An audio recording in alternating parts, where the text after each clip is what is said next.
But they tore that old auditorium down by the river. Oh, I suppose they had. Ellis Auditorium's gone. Is It's Mr. now Coffee the still Cook around? Center. He just came over my house just the other day. He's doing, his wife passed away, Bonnie. Is that? Oh yeah. Yeah, about 2 years ago. But he's hanging. Well, He's bless like the his heart. Terminator. Can't nothing to kill him. Tell him hello for me. I will. God damn, that's great. You guys ready? All right, we're going in 5, 4, 3. My guest on Hanging With today, I met when he was a disc jockey working his way through college in Memphis, Tennessee, and now he owns Memphis, Tennessee. He's the king of Memphis, Tennessee, my old friend Jerry Lawler. Jerry, what? Les, thanks. And I still remember the first words, the words of wisdom that you imparted to me there when I interviewed you. You said that I had the perfect face for radio. And I never forgot that. And he's never forgiven me either, right? Exactly. But the truth is, Mr. Coffee, we were just talking about an old friend who managed the old Memphis Coliseum. Or Ellis Auditorium even before the Coliseum. Right.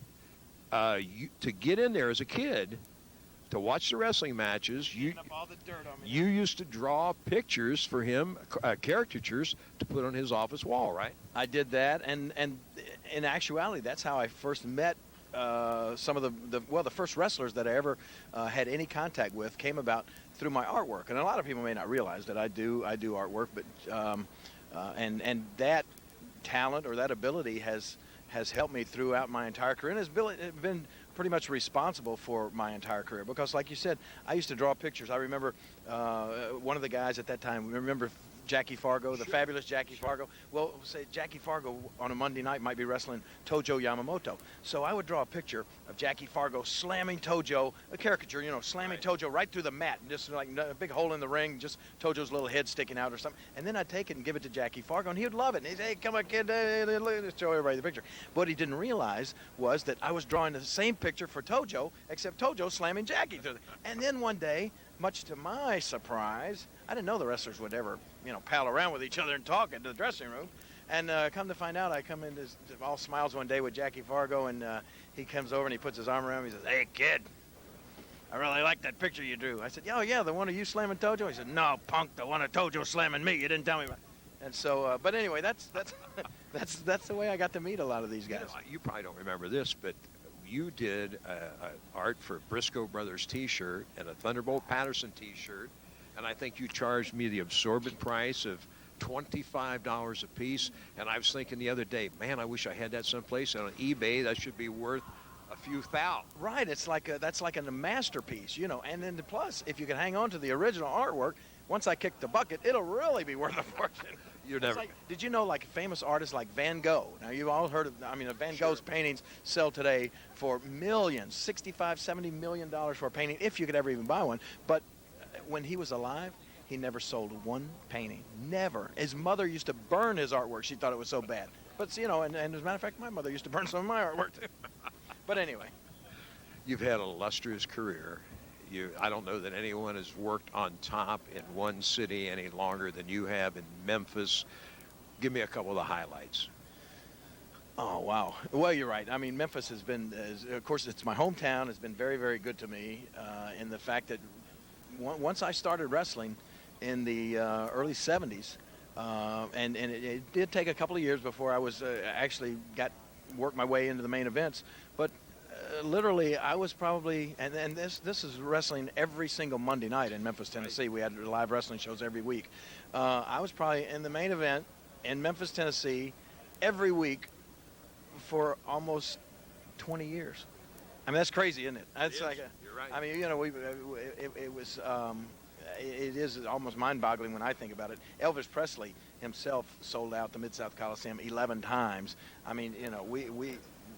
We had sellouts at the Mid-South Coliseum hundreds of times, So it's just The old Chip Barlow Chevrolet tournament. Oh, absolutely. We did everything, And that was one of the things about Memphis. You said come up with some highlights. It's so hard to do because, Les, when you have wrestling every single week, man, you're racking your brain trying to come up with something week after week after week that'll top what you did last week. What's good? It's got to be bigger. It's got to be better. It's got to be more exciting. And so we literally, at one time or other, did just about everything in Memphis. And a lot of the things that the people are just seeing today in the WWE and thinking, whoa, that's new. That's something I've never seen before. Believe me, that was done 15 or 20 years ago down in Memphis, wasn't it? Absolutely. You're right. You're absolutely right. It was a great wrestling town. Great wrestling town. What? The broadcasting has brought you a lot of fame as well, and you and JR certainly meld well together, work well as a team. What's past this for you? I mean, do you ever think, what are you going to do after? Is there going to be a time when you're not going to be in wrestling? Well, I would imagine there will be. I'll probably be pushing up daisies, but other than that, you know, I really don't think about that. I just enjoy this. I've looked at this as something that I've been so fortunate to get to do. My mother, by the way, who I talked a little bit about earlier, she's always, she's never a wrestling fan, and primarily because she was always worried that I would get hurt, injured, not only just in the ring, but traveling, all the traveling that's involved. And she always hated the fact that I was in wrestling, just worried her to death. And whenever I see her, I mean, her famous words, every time I'm around her, she'll say, "When are you going to stop that mess?" I mean, she calls it that mess, right? And, you know, and I say, "Mom, you got to understand, I'm like the luckiest person in the world. I feel so blessed that I've been able to, I mean, it's like I've never had to really get a job, is the way I feel. You know, it's like I've got to play or have fun and make a lot of money and have a great career my whole life. It's just, I couldn't ask for anything better. And as long as it's still, and you know, I still wrestle. I wrestle in some house shows. I wrestle a lot of independent shows. And that is still just as much fun today as it was when I started almost 30 years ago. The traveling, of course, is not nearly as fun. I mean, you know, that is something I could do without. But the wrestling end of it and the commentating with JR, I love it. And you know, if a time comes, and it may, that it's not fun anymore, that's when I'll stop doing it. But the fire's still there. Oh, I mean, I love it. It's just fun. You know, we spoke about Jackie Fargo, and Right. you'll know this is a true story. One night we were in a little, and now Jackie Fargo had probably been in the business about 30 years at this time, and I was just basically getting started. And we were in Jonesboro, Arkansas, which for you people out there is just a little bitty spot in the road over in Arkansas. But it was a weekly, little what we called a spot show. Sure. We had wrestling matches over there every Saturday night in a little, gosh, it was like a VFW. Well, I don't know what it was, just a little arena. Seated about 500 probably. Maybe 500, no air conditioning. Right. The dressing rooms are horrible and everything. But anyway, one night I'm sitting there in the dressing room with Jackie Fargo, and I'm lacing up my boots. And of course, like I said, I'm just getting started, and I couldn't wait to get out there in front of the crowd. I mean, it was just like, this is going to be the most fun thing I could have ever imagined. And Jackie was over on the other side of the dressing room. He's slowly putting on his boots, and you know what? He looked over and he told Jerry Jarrett, who was the promoter at the time. He said, "Jerry, I'll give you $500 if I don't have to go out there tonight." And I just thought, oh my gosh, how could anyone not want to go out and get in that ring, much less pay to not go out there, you know? But then, you know, now after being in the business so long, it takes a toll on you, and it wears your body down and that sort of thing. But so far, I've not reached that point where I'd pay not to go out there. You know, I still enjoy doing it, but if it ever comes, that's when I'll hang up the old boots and the crown. I hear you. Things have changed so much since you and I started in this business. What do you think for the better? Well, you know, we always like to talk about the good old days and things like that, but really I think today these are the good old days. I mean, wrestling is as popular or more popular probably than it's ever been at any time in either one of our careers. The crowds around the world, not just here in the United States, but I mean, you know, the WWE just did a tour in India, 75,000 people at one event. You know, it's the popularity is unbelievable. The athletes are, it's very similar to like pro football or baseball. The athletes today, I mean, you got to admit, these guys they're better. They're better athletes. They're more, they're in better shape. They're bigger. They're stronger. And it's just an amazing business. But it has changed. The one thing though that I think remains a fact of life in the wrestling world as much today as it ever was is it's really not, this business is not about how great a wrestler you are or even how great an athlete you are. It's about how charismatic you are. It's about being able to relate to the fans out there and getting them to relate to you.